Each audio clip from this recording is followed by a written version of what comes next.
Hello students, how are you?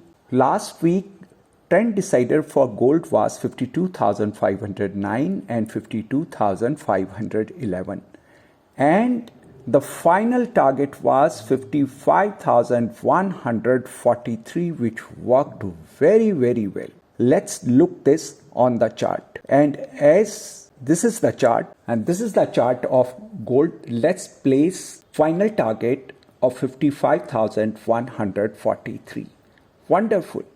On day 2, it moved above it and dropped back.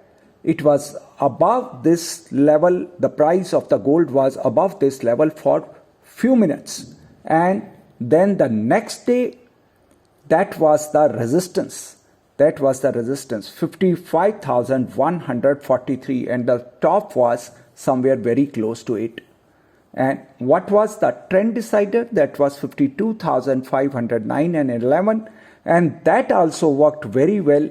On day 4, price dropped to this level, and then there was a pullback again on the last trading day. Price dropped below this trend decider, and then there was a again small pullback. So the trend decider and the final target both worked very, very well. Now, these are the levels for crude oil round 2, and the trend decider was 8,723 and 34. Final target was 10,208, and the first support was 8,164.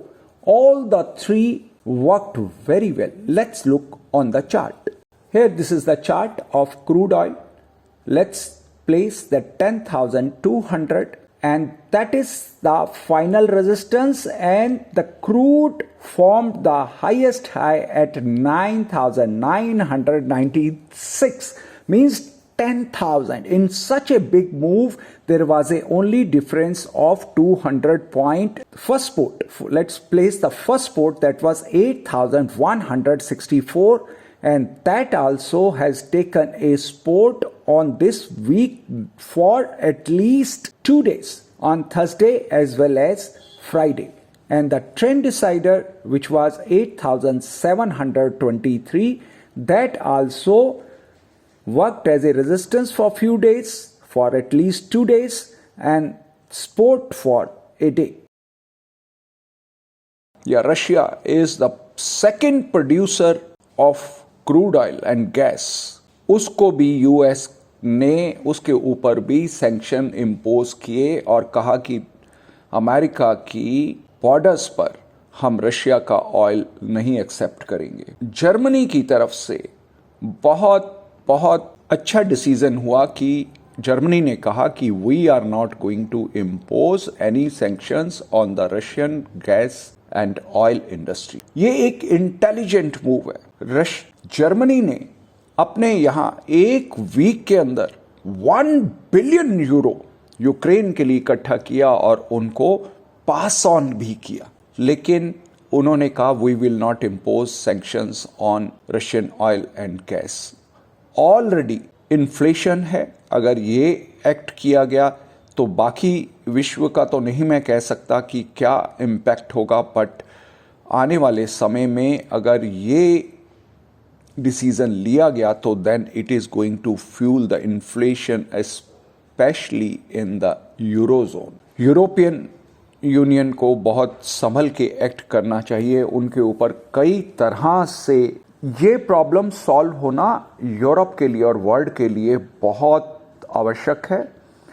ये किसी तरह से भी आगे और ज़्यादा expand ना हो, इसके लिए आज भी मैं कहूँगा सारे वर्ल्ड लीडर्स को दोबारा बैठना चाहिए, रिविजिट करना चाहिए अपनी थिंकिंग को.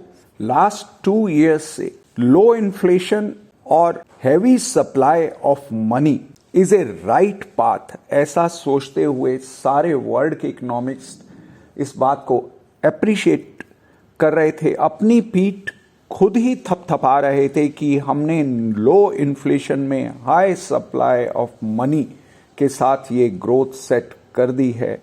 और आज वो सब एक ऐसी प्रॉब्लम में नज़र आ रहे हैं कि उनको दोबारा रिविजिट करना पड़ रहा है कि जो हमने सोचा था वो सही है या नहीं है। एक तरफ इन्फ्लेशन, दूसरी तरफ ग्लोबल डिस्टर्बेंस, तीसरी तरफ ऑयल के भाव में इतनी बड़ी बढ़ोतरी, क्रूड ऑयल और इवन इन पाम ऑयल इतनी बड़ी जो बढ़ोतरी हुई, इस सब से they are finding the reality कि that they were sensing the false sense of stability. False sense of stability की आज परिभाषा ये पॉलिसी मेकर्स को दिखाई दे रही है। आप कोई भी मेडिसिन कंज्यूम करते हैं टू ट्रीट एनी डिजीज, तो then you take a right proportion. Right proportion is very important. Balancing of everything is very important, whatever it may be. आज इन्फ्लेशन को हैंडल तो फिर भी हम कर लेंगे, लेकिन आज दिस इज द डे जब पूरे वर्ल्ड को एक साथ एक टेबल पे बैठकर सॉर्ट आउट करना चाहिए कि क्यों किसी भी कंट्री को किसी तरह का भी थ्रेट नहीं होगा। आज जापान ने अमेरिका से कहा है, you fix the missiles over on the land of Japan. Switzerland एक ऐसा कंट्री है जो हमेशा न्यूट्रल रहता था, वो कभी किसी से साइड पर नहीं खड़ा। आज पहली बार देखने को मिल रहा है कि स्विट्जरलैंड भी न्यूट्रल नहीं है।